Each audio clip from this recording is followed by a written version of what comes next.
Clara adjusted a stray lock of hair using the reflection in the car window, the smooth glass offering a slightly distorted image of her face.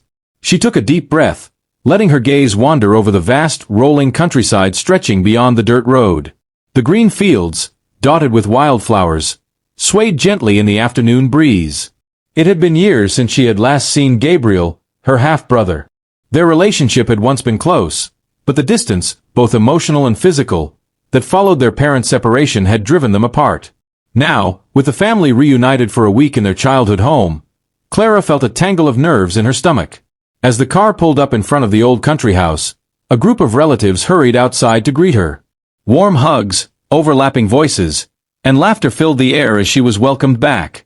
Among them, leaning casually against the side of a car, was Gabriel. He had grown taller, broader in the shoulders, his posture exuding a quiet confidence. His dark eyes gleamed with something unreadable as he smirked at her. "Long time," he said, his voice carrying a teasing lilt. "No years, I would say." Clara smiled, though the familiarity of his presence felt oddly foreign. He pulled her into a quick hug, firm but brief, before stepping back. That evening, during dinner, Gabriel took the seat beside her. His easy conversation made the others laugh, and even Clara found herself chuckling at his remarks. Yet, at times, something in his gaze unsettled her, an intensity that made her shift uncomfortably in her seat. After the meal, needing a moment to herself, she slipped outside into the garden. The cool night air brushed against her skin as she gazed up at the endless spread of stars. The distant hum of crickets filled the silence. "I just needed some air," Clara murmured when she heard footsteps behind her. She didn't have to turn to know who it was. Gabriel came to stand beside her, his hands tucked into his pockets. "You've changed," he observed after a moment. Then, with a cryptic smile, he added, "But not all for the better." Clara frowned, the words laced with something she couldn't quite place. "Annoyance, maybe? Or something else?" "I think I'd better go back inside," she said, eager to end the conversation before it took a stranger turn. He chuckled softly, but he didn't argue. The days passed in a blur of family gatherings, laughter, and shared memories. Clara tried to keep her distance from Gabriel, but their paths continued to cross. Each encounter was marked by fleeting glances, veiled comments that left her unsettled, an invisible thread pulling them into a silent tug of war. One morning, while the others prepared for a walk in the countryside, Clara opted to stay behind, craving a moment of solitude. She curled up on the living room couch, enjoying the rare stillness. Moments later, Gabriel entered. "Then I'll stay too," he said, sinking into the sofa opposite her.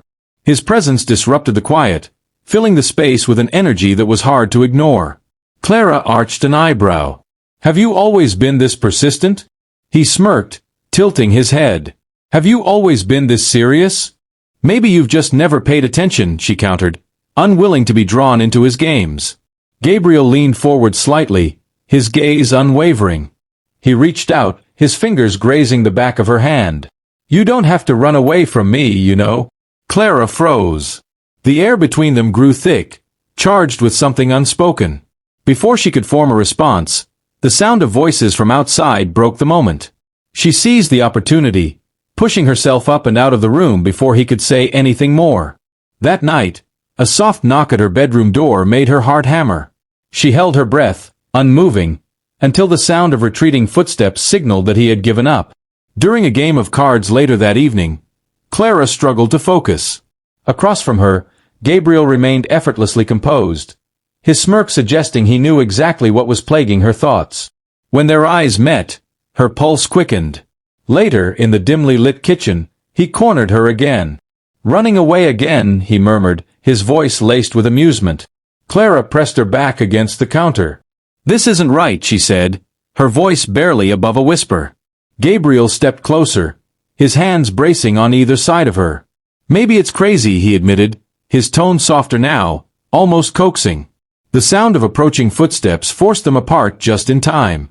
Clara turned on her heel, fleeing the room before she lost what little composure she had left.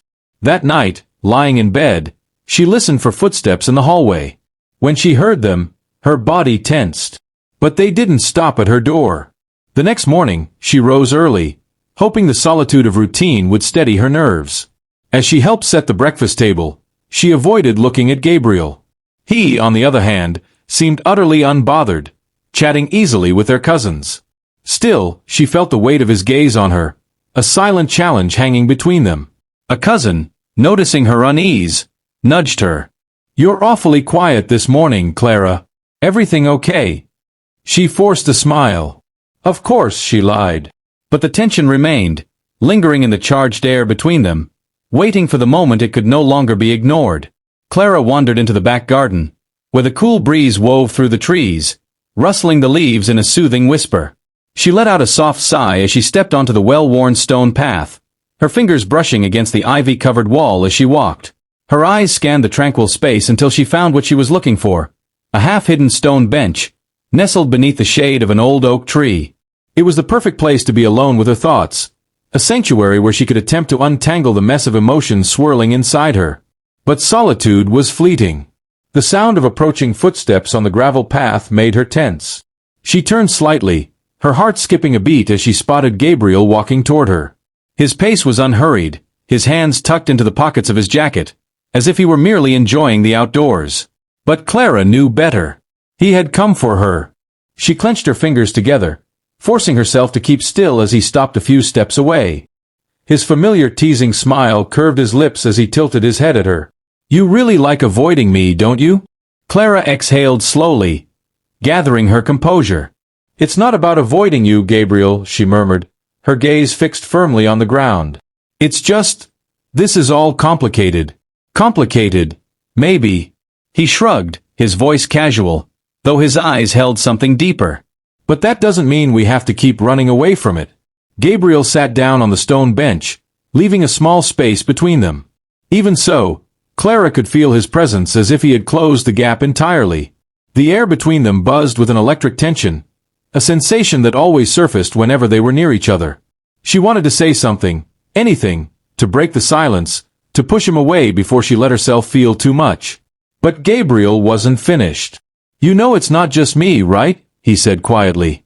"You're running away from your own feelings." His words struck like an arrow, hitting the very place she had been trying to protect. She swallowed hard, unable to deny the truth in them. For a long moment, she sat still, staring at her hands, trying to process the conflicting emotions battling within her. Fear, longing, anger, hope. Finally she spoke, her voice sharp and louder than she intended. "Do you think this is easy for me?" Her eyes snapped up to meet his, frustration and vulnerability swirling together. "You show up suddenly after years, and you expect me to just accept all of this like nothing ever happened? Like everything is fine." Gabriel remained calm, though his usually light-hearted expression was replaced with something more serious. "I don't expect you to accept anything, Clara," he said steadily. "I just don't want you to pretend this isn't happening. Because it is. And running away won't change that." The weight of his words settled heavily between them. The wind stirred the leaves above, filling the silence. Clara felt as though she were balancing on the edge of a precipice, uncertain of which way to fall. Gabriel was right. She had been avoiding this, avoiding him. But acknowledging it meant confronting emotions she had long buried, and that terrified her. Distant voices drifted toward them, breaking the tension. She glanced toward the house and saw some relatives returning from their outing, their laughter carrying through the air. Her pulse quickened. "I think we should go back," she said quickly, standing up and keeping her gaze averted. Gabriel let out a soft chuckle, rising to his feet with an easy grace. "Of course," he said, though the knowing look in his eyes told her that their conversation was far from over. "But just so you know, Clara, I won't give up that easily." For the rest of the day, she tried to keep her distance, but it was impossible to ignore him. From across the room, she felt his gaze, catching the small, knowing smiles he sent her way. It was as if he were testing her limits, silently challenging her to acknowledge the truth she refused to admit. That night, as the family gathered in the living room for a movie, Clara chose the furthest seat, hoping to disappear into the background. But Gabriel, ever persistent, sat just close enough that she was acutely aware of him.